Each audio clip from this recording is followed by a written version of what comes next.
Berita tentang Presiden Burkina Faso, Ibrahim Traoré, yang melepas 1 juta ekor angsa ke alam liar langsung menjadi sorotan dunia. Aksi ini terdengar tidak biasa, bahkan cenderung mengejutkan. Di tengah kondisi negara yang masih berjuang menghadapi ancaman terorisme, tekanan politik, dan tantangan ekonomi, sang presiden justru memilih melakukan langkah yang tampak sederhana, tetapi syarat makna, membebaskan burung-burung angsa ke alam bebas. Tindakan ini menimbulkan banyak pertanyaan. Apakah ini sekedar simbolis atau justru ada strategi besar yang sedang ia mainkan? Traoré dikenal bukan hanya sebagai pemimpin muda revolusioner, tetapi juga sebagai tokoh yang kerap menggabungkan nilai-nilai Islam, tradisi Afrika, dan semangat perlawanan anti-kolonial. Sejak awal, ia menegaskan bahwa arah pembangunan Burkina Faso tidak boleh semata-mata mengikuti pola barat yang mengukur kemajuan lewat angka GDP dan investasi asing, melainkan harus berpijak pada kedaulatan, identitas, dan kelestarian alam. Karena itu, pelepasan 1 juta angsa ini tidak bisa dipandang hanya dari sisi lingkungan semata. Ada pesan politik, spiritual, bahkan filosofis yang sedang ia sampaikan.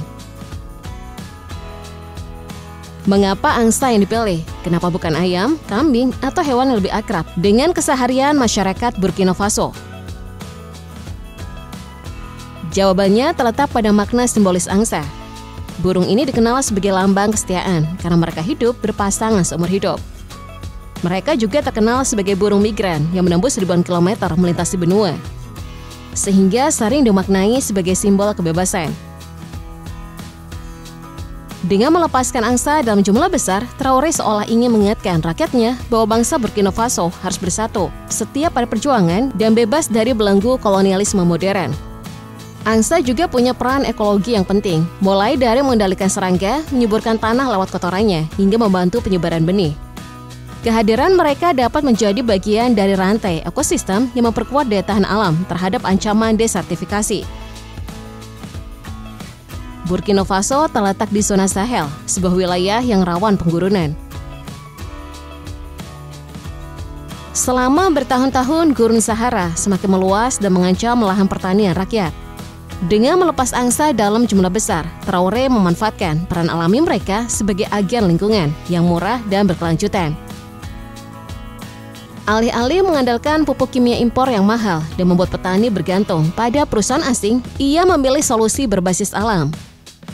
Dalam kerangka ini, pelepasan angsa adalah bagian dari strategi ekologi besar-besaran yang berpihak pada rakyat. Namun, langkah ini tidak hanya berhenti pada ekologi. Angsa juga bisa menjadi bagian dari strategi kemandirian pangan. Meski dilepaskan ke alam liar, sebagian dari mereka akan tetap berada dekat dengan pemukiman dan bisa dimanfaatkan oleh desa-desa. Telur angsa bisa dijadikan sumber protein alternatif, dagingnya bisa menjadi cadangan pangan murah, dan bulunya bisa masuk ke industri kecil. Dengan kata lain, pelepasan ini adalah investasi jangka panjang. Rakyat bisa memperoleh manfaat ekonomi dari hasil ternak alami ini tanpa harus menunggu impor dari luar negeri.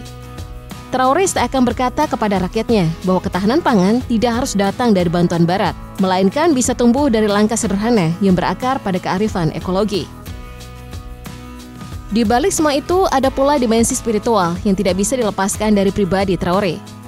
Sebagai seorang muslim sunni yang taat, ia percaya bahwa manusia adalah khalifah di bumi, dan juga alam bukan perusak. Melepas angsa ke alam bebas adalah wujud dari rasa syukur dan tanggung jawab sebagai pemimpin yang tidak hanya mengurus rakyat, tetapi juga menjaga ciptaan Allah. Tradisi lokal Burkina Faso juga memandang burung sebagai simbol penghubung antara langit dan bumi. Dengan menghidupkan kembali makna spiritual ini, Traoré akan menjembatani antara Islam dan warisan leluhur Afrika, menciptakan sebuah narasi kepemimpinan yang berdiri di atas harmoni alam. Dari sisi politik internasional, pelepasan 1 juta angsa ini bisa dianggap sebagai pesan keras kepada dunia. Barat mungkin menganggap tindakan ini sebagai hal aneh atau pemborosan, tetapi bagi Traoré, ini adalah bentuk deklarasi simbolik. Burkina Faso bukan hanya negara miskin yang sibuk berperang. Mereka juga mampu menunjukkan wajah baru, negara yang peduli lingkungan, punya visi pembangunan alternatif, dan berani keluar dari pola pikir kapitalistik. Dunia harus sadar bahwa ada jalan lain untuk membangun peradaban selain dengan eksploitasi sumber daya besar-besaran. Reaksi rakyat Burkina Faso terhadap langkah ini beragam. Banyak petani mendukung penuh karena percaya angsa akan membantu ekosistem sawah mereka. Sebagian pemuda memandangnya sebagai gerakan revolusioner yang tidak hanya membebaskan manusia, tetapi juga membebaskan alam. Meski begitu, tidak sedikit pula yang skeptis. Ada yang khawatir angsa tidak cocok dengan iklim Sahel yang keras, atau justru akan menjadi spesies invasif yang mengganggu tanaman. Ada pula yang cemas burung-burung itu akan habis diburu sebelum sempat berkembang biak. Semua keraguan itu wajar, tetapi Traoré menegaskan bahwa ini bukan proyek instan. Ia menyebutnya sebagai eksperimen besar yang butuh waktu dan kesabaran. Jika dibandingkan dengan negara lain, apa yang dilakukan Traoré bukan tanpa preseden. Tiongkok pernah melepas miliaran ikan untuk memulihkan sungai-sungainya.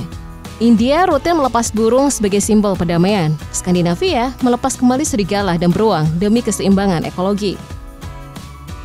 Namun skala 1 juta angsa tentu luar biasa dan membawa dampak yang jauh lebih besar, baik secara ekologi maupun politik.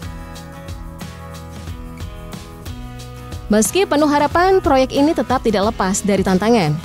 Jika angsa gagal beradaptasi, bisa saja mereka mati massal. Jika mereka justru merusak tanaman, konflik dengan petani akan muncul.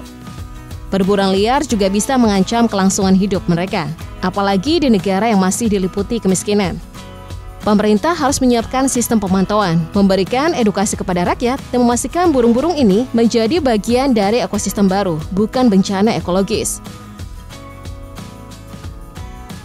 Pada akhirnya, pelepasan 1 juta angsa ini adalah gambaran besar tentang arah baru Burkina Faso. Tindakan ini menunjukkan bahwa pembangunan tidak harus identik dengan investasi asing atau proyek raksasa. Alam bisa dijadikan mitra strategis dan simbol sederhana bisa menggugah kesadaran rakyat. Di balik sayap-sayap angsa yang terbang di langit Burkina Faso, tersimpan pesan bahwa revolusi sejati bukan hanya soal senjata dan politik, tetapi juga soal bagaimana manusia hidup berdampingan dengan alam.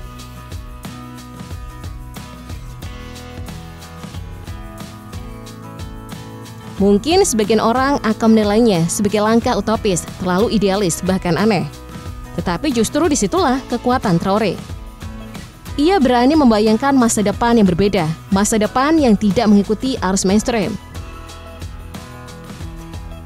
Bagi Burkina Faso yang sama ini dianggap negara miskin dan terbelakang, langkah ini bisa menjadi titik awal untuk menunjukkan pada dunia bahwa mereka punya cara sendiri membangun peradaban.